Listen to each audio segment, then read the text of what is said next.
Iremos meditar em Lucas capítulo 5, verso 8, que diz assim: Vendo isto, Simão Pedro prostrou-se aos pés de Jesus, dizendo: Senhor, retira-te de mim, porque sou pecador. Algumas pessoas afirmam que Jesus, quando se encarnou, assumiu a natureza humana degenerada pela queda, sendo exatamente como nós. Agora, precisamos saber a que humanidade essas pessoas estão se referindo. Jesus teria nascido com a natureza humana anterior ou posterior à conversão? A lógica exige que seja anterior à conversão, uma vez que, seguindo essa teoria, Jesus nasceu como nós. Portanto, todos nascem como ele. O caráter precário dessa teologia é evidente. Contudo, mesmo entre Cristo e os cristãos, continua havendo uma distância incalculável, porque nem o novo nascimento elimina completamente nossa distorcida natureza básica. Você pode ler isso em Romanos capítulo 7. Embora a natureza caída não mais reine depois da conversão, a natureza caída ela permanece em nós até sermos glorificados, até Jesus voltar. Desse modo, é um tremendo equívoco tentar explicar a humanidade de Cristo a partir de nossa humanidade, porque a humanidade caída é a única que conhecemos. Nós a tomamos e tentamos aplicá-la a Cristo, sem lembrar que Jesus foi a manifestação da verdade, da humanidade, como Deus a planejou. Jesus assumiu a humanidade, mas no sentido intencionado por Deus. Verdadeira humanidade não pode ser definida em termos da natureza humana caída como nós a conhecemos em nós mesmos. O grande erro, portanto, é nos apresentarmos como norma da humanidade e então exigir que Cristo deva se conformar a essa norma. Mas, se a fé cristã é verdadeira, todos nós não passamos de espécimes humanas imperfeitos e corrompidos pelo egoísmo, inclinados ao mal. As nossas orações, elas precisam ter o louvor e a confissão dos verdadeiros crentes. E quando essas orações ascendem ao céu e chegam no santuário celestial, onde Jesus está ministrando, mas passando através dos corrompidos canais da humanidade, então eles são tão contaminados que, a menos que purificados pelo sangue, nunca teriam qualquer valor perante Deus.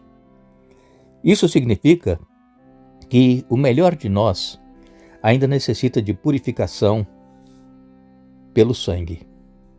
Contudo, Cristo tomou sobre si a natureza humana, mas nunca precisou de purificação nem de um mediador para tornar suas orações aceitáveis perante o Pai. Jesus não tinha corrupção inerente nele, ao contrário dos cristãos que necessitam constantemente dos méritos de Jesus. Nós temos inerente em nós o pecado, a corrupção. Nascemos com a tendência pecaminosa. Mas Jesus não nasceu com a nossa natureza pecaminosa. Por quê? Porque Jesus ele foi gerado pelo Espírito Santo. Isso mostra que Jesus ele não nasceu com a tendência pecaminosa, como muitas pessoas dizem, como nós falamos aqui no início da nossa reflexão, que quando Jesus se encarnou, ele assumiu a natureza humana degenerada pela queda. Não, Jesus ele nasceu como quando Adão foi formado por Deus. Adão não tinha tendência para o pecado, mas ele escolheu pecar.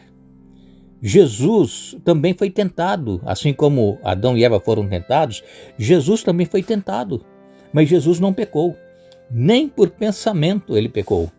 Porque se ele tivesse pecado, ele não podia ter morrido por nós e a morte dele não teria significado nenhum para nós, mas Jesus, ele viveu uma vida íntegra, sem pecado, e ele não tinha tendência. E ele escolheu permanecer fiéis aos princípios, e essa vitória de Jesus veio através da oração que ele exercia constantemente em comunhão com o Pai. E nós, que temos a tendência pecaminosa, que nascemos com essa tendência, nós precisamos muito mais de oração do que Jesus orava. Mas infelizmente, a maioria dos cristãos oram muito pouco. Alguns passam até dias sem orar, sem falar com Deus. E como é que querem ser vitoriosos se não têm comunhão com o Pai? Jesus é o nosso exemplo. Busquemos a Deus todos os dias, cada momento, em oração, em comunhão, para que nós sejamos vitoriosos. Nós agradecemos a todos que estiveram conosco, iremos orar. O nosso exército de oração está a postos e juntos clamaremos ao nosso Deus. Oremos.